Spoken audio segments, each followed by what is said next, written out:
If you're wondering, are intense storms linked to climate change? The one-word answer is yes. Here's the reason.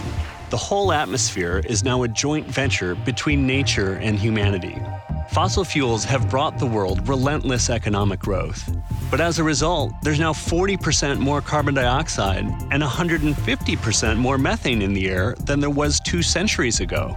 There's also entirely new heat-trapping gases, like HFCs, which, ironically, are used for refrigeration. We know these gases are messing up our long-term climate. What's increasingly clear is that they're also messing with our daily weather.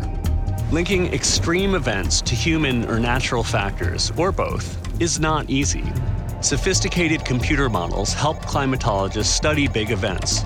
By comparing data and simulations, scientists can figure out how much we're upping the odds for unusual weather.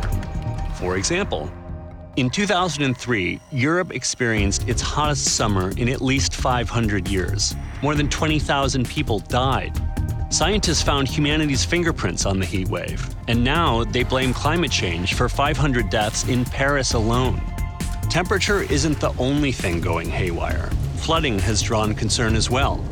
More than 25 inches of rain fell on southern Louisiana over 3 days in August 2016. 13 people were killed. Researchers concluded that the likelihood of such heavy rain had increased by 40%. That's not always the case.